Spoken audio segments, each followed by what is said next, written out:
Hi friends, today we discuss about topic Telangana history. In Telangana హిస్టరీలో మనం ఈరోజు ఇక్ష్వాకుల గురించి డిస్కస్ చేస్తున్నాం. ఇక్ష్వాకుల పార్ట్ 2. ఓకేనా, పార్ట్ 2 ఫ్రెండ్స్. ఇక్ష్వాకుల వంశస్థాపకుడు శ్రీశాంతమ్ముడు. ఇక్ష్వాకుల రాజధాని విజయపురి. వీళ్ళకి రాజభాష ప్రాకృతం. రాజలాంఛనం సింహం. వీళ్ళ యొక్క మతం వైదికం బౌద్ధ మతం. ప్రసిద్ధ శిల్పం మాదంద శిల్పం. ఇక్ష్వాకుల గొప్పవాడు వీర పురుషదత్తుడు. వంశస్థాపకుడు శ్రీశాంతమ్ముడు. రాజధాని విజయపురి. రాజభాష ప్రాకృతం. రాజలాంఛనం సింహం. మతం వైదికం బౌద్ధ మతం. ప్రసిద్ధ శిల్పం మాదంద శిల్పం అమరావతి శిల్పకు చెందినది. ఇక్ష్వాకుల గొప్పవాడు వీరపురుషదత్తుడు. ఇక్ష్వాకుల ఉన్న జన్మ సిద్ధాంతాలు. ఇక్ష్వాకులు కన్నడ సిద్ధాంతం అని చెప్పినవారంటే హెగెల్, స్టెన్కోనో.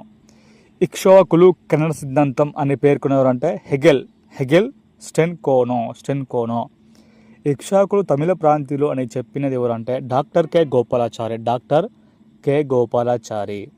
ఇక్ష్వాకులు తమిళ సిద్ధాంతం తమిళ ప్రాంతీయులు అని పేర్కొన్నది ఎవరంటే డాక్టర్ కె గోపాలాచారి.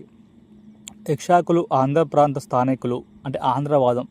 ఇక్ష్వాకులు ఆంధ్రవాదం అన్నది bishop Caldwell. Okay friends, 1 second discuss చేద్దాం. ఇక్ష్వాకులు కన్నడ సిద్ధాంతం అని చెప్పింది అంటే హెగెల్, స్టెన్కోనో. తమిళ సిద్ధాంతం అని పేర్కొన్నది డాక్టర్ కె గోపాలాచారి. ఆంధ్ర ప్రాంతం అని పేర్కొన్నది ఎవరంటే బిషప్ కాల్డ్వెల్. ఇక్ష్వాకుల చరిత్రకు గల ఆధారాలు. ఇక్ష్వాకులు శాసనాలు నాగార్జునకొండ, జగ్గయ్యపేట, రామిరెడ్డిపల్లి, పనగిరిలో దొరికాయి. ఇక్ష్వాకుల శాసనాలు నాగార్జునకొండ, జగ్గయ్యపేట, రామిరెడ్డిపల్లి, పనగిరిలో దొరికాయి. ఈ శాసనాలు ప్రాకృత భాషలో బ్రహ్మలిపిలో రాయబడ్డాయి. ఓకేనా, ఈ శాసనాలు ప్రాకృత భాష బ్రహ్మలిపి 2 లిపిలో రాయబడ్డాయి.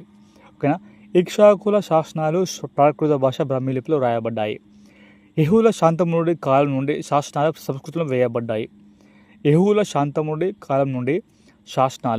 సంస్కృతంలో వేయబడ్డాయి. అంటాడు. ఇది వచ్చే ఎగ్జామ్ క్వశ్చన్ ఏంటంటే ఇక్ష్వాకుల కాలంలో ఎవరి కాలం నుండి సంస్కృతంలో రాయబడ్డాయి అంటే యెహూల శాంతమ్ముడి కాలంలో. నాగార్జునకొండ త్రవ్వకాలలో ఇక్ష్వాకుల కాలం క్రీస్తు శకం 3వ శతాబ్దం నాటి కోట బౌద్ధ స్తూపం